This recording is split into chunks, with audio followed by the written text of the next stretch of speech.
Saya mulai dari sisi penjual. Di sini sisi penjualnya adalah P. Teman-teman, bantu saya jawab bersama-sama ya. P tadi punya bonds itu banyak, tapi S itu hanya beli sedikit dari punyanya P tadi. Nah, P itu punya berapa? Coba kalian jawab.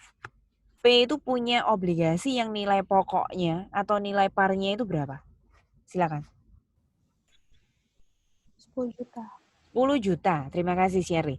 Jadi 10 juta. Kalau S, saya tadi bilang, S itu nggak beli 10 juta semuanya. Pasti settingan soalnya demikian. S itu beli berapa dari 10 juta? Silakan dijawab. 1 juta. Enggak, 1 juta. Terima kasih Nur. Jadi ada 1 juta.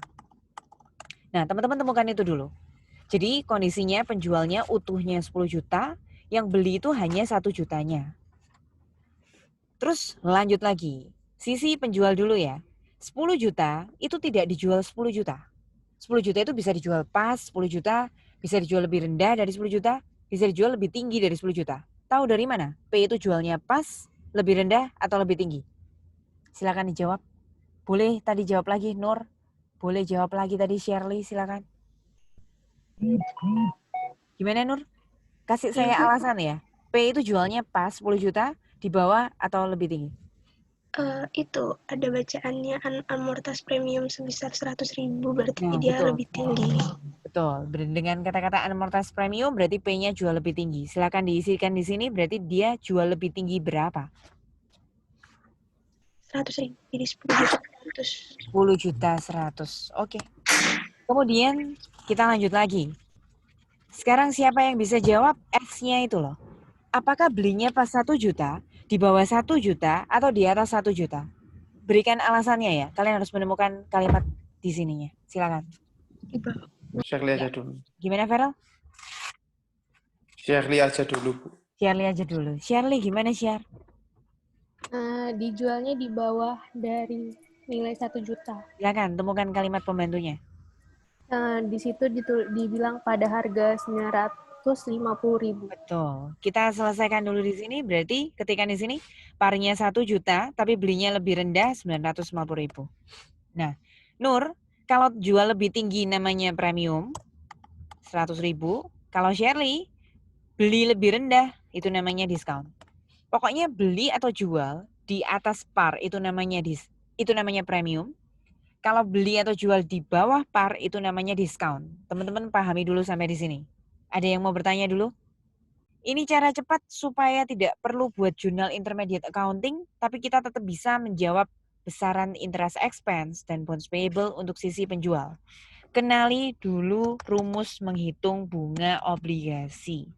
Bukan hanya obligasi sih, semua bunga hutang itu cara menghitungnya sama.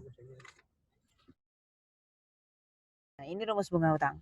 Persentase stated itu artinya persentase yang sudah ditetapkan oleh perusahaan.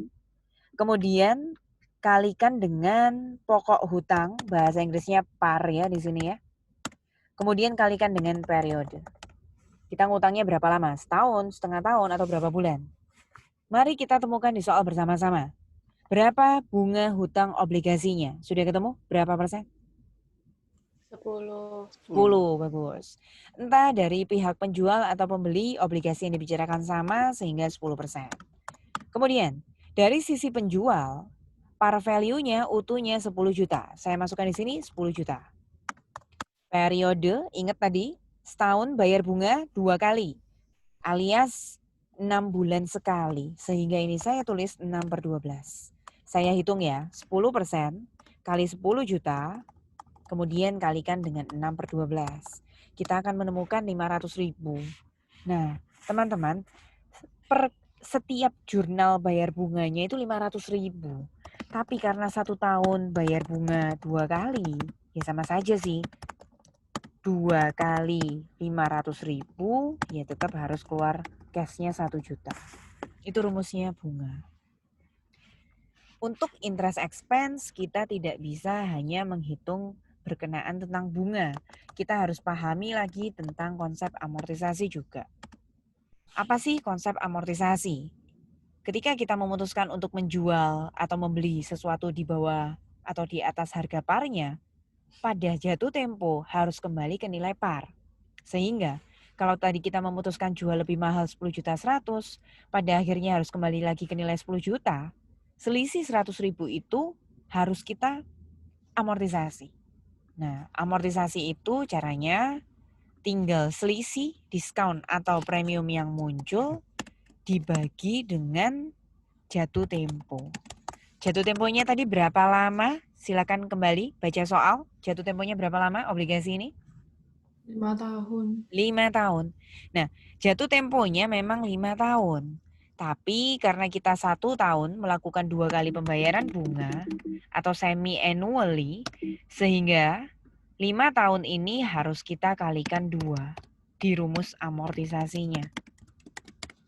100.000 dibagi dengan 10, berarti setiap kali bikin jurnal kita harus melakukan amortisasi 10.000. Tapi sama saja, karena nanti kita butuh angkanya dalam 1 tahunan. Kalau di intermediate kan kalian butuh bikin jurnal sehingga 10.000-nya setiap 1 tahun 2 kali ditulis. Kalau di sini 1 tahun amortisasi berjalan langsung 2 kali.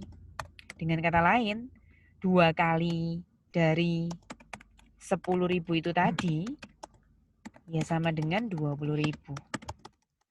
Oke. Kita lanjut ke rumus interest expense. Bagaimana cara mencari interest expense? Interest expense ini cara mencarinya adalah bunga. Kalau ini premium, tujuannya amortisasi premium itu selalu membuat harga yang tadi lebih tinggi itu supaya jadi kembali ke par sehingga harus dikurangi. Sehingga kalau premium amortisasi itu pasti mengurangi saldo. Kalau diskon amortisasi itu pasti menambah saldo. Nah, tinggal teman-teman masukkan saja. Bunganya 1 juta kurangi amortisasi premiumnya 20.000, maka 1 juta kurangi 20.000, 980. Masukkan di kotak ini, berarti kita tahu interest expense sifatnya selalu sama, yaitu 980.000. Jauh lebih cepat ya, daripada kita membuat rumus intermediate accounting buat jurnal dulu, kemudian satu persatu kita jumlahkan akun yang kita temukan. Nah, kan jauh lebih cepat kalau kita gantikan dengan rumus interest expense. Kemudian, saya punya rumus juga untuk yang bonds payable. Bonds payable itu harga jual, sama seperti tadi konsepnya. Kalau premium, semakin lama tujuannya amortisasinya harus semakin berkurang. Kalau teman-teman menemukan case yang diskon itu semakin lama harus semakin bertambah. Harga jualnya tadi 10.100.000, ya, dijual lebih mahal jadi 10.100.000. Premium ini sehingga amortisasinya negatif berkurang 20.000. Saya hitung di sini 10.100.000 kurangi dengan 20.000. Maka nilai bonds payable itu sudah jadi 10.080.000 pada akhir tahun 2022. Tahun berikutnya, kalau expense saldo itu nggak lanjut ya. Tapi kalau bonds payable itu saldonya lanjut. Jadi 10.080.000 kurangi lagi dengan amortisasi 20.000. Ini kalau kalian tunggu sampai 5 kali, maka nilainya pasti dijamin kembali ke par, yaitu kembali ke 10 juta. Karena itu memang tujuan kita melakukan amortisasi. Bunga rumusnya adalah persentase stated, kemudian Stated kali par, ya, kali periode. oke, kali periode. Terus tenang saja, obligasinya hutang yang dibicarakan sama. Jadi kalau bagi penjual 10%, bagi pembeli juga 10% bunganya. 10%. Tapi parnya beda, Feral. Pembelinya itu Ya, nggak 1 juta. belinya berapa? 1 juta. Oke, 1 juta saja. Terus periodenya 1 tahun bayar bunga 2 kali sehingga dikali Dikali 6/12. 6/12. Saya hitungkan di sini 10% kali 1 juta kali 6/12. 1 tahun bayar bunga 2 kali. Tadi 2 ketemu kali. 100.000. 50.000 berarti 1 tahun 2 kali 50.000 sama dengan 100.000. Oke. Lanjutkan tentang konsep amortisasi. Amortisasi yang perlu diamortisasi adalah selisihnya atau diskon yang terjadi. Berapa diskonnya? 50.000. 50.000. Kita bagi dengan jatuh Jatuh temponya 5 tahun kali 10. temponya 5 kali 5. 2. Betul, kalikan 2 karena semi annually. Jadi sama dengan 5.000. 50.000 dibagi Bagi 10. 5.000. Tapi nanti bakalan 1 tahun amortisasinya berjalan 2 2.000. kali. Sehingga Ya. 1 tahun 10.000. 2 kali 10.000. 50.000 berarti 100.000. 100.000. Oke, terima kasih Vero. Selanjutnya, siapa yang mau melanjutkan? Bu, Sudah bentar, Bu. Vero? Itu 2 kali 5.000, Kak, Bu. Oh iya, sorry. 2 kali 10.000. Ya. Selanjutnya, ada yang melanjutkan interest revenue. Sudah dihitungkan oleh Vero bunga sama amortisasinya. Siapa yang mau jawab interest revenue? Silakan. Interest revenue berarti bunga Dikurang atau amortisasi. ditambah ini amortisasinya. Kenapa, Bu? Nilainya berapa? Oh, apanya nih? Ini rumusnya. Rumusnya sama dengan interest expense. Jadi expense kalau bagi si penjual, kalau bagi pembeli, dia terima namanya revenue. Tapi rumusnya sama. Berarti bunga ditambah atau dikurang tergantung premium atau diskon. Ini premium atau diskon? Diskon. Berarti gimana? Bunganya berapa? Bunganya 100.000. 100.000 ya selama setahun. Premium atau diskon kalau dari sisi S-nya? Diskon. Diskon. Diskon itu amortisasinya negatif atau positif? Positif. Positif. Ingat-ingat itu. Berapa amortisasi diskonnya?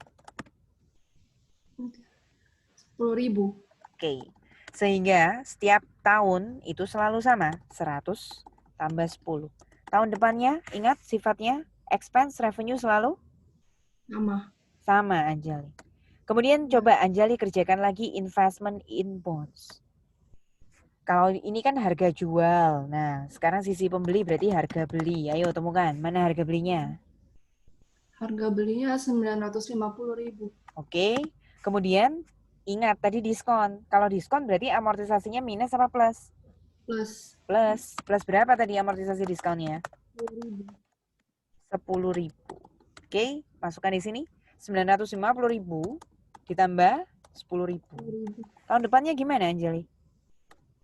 Berlanjut loh, berarti? Tahun depannya juga sama, dikurangi lagi. 960 ditambah apa dikurang? Ditambah 10.000. Ya, ditambah berapa tadi? 10.000. 10.000. Bagus. Kalau kita menunggu sampai 5 tahun, pasti ini ditambah 10 terus, jadi kembali ke angka 1 juta. Sip. Coba buktikan ya. Angka yang sudah kita temukan di sini dengan cara cepat, itu pasti sama dengan ini loh teman-teman. Yang tadi saya review sebentar tentang intermediate accounting-nya. Nah ini cara cepatnya ya.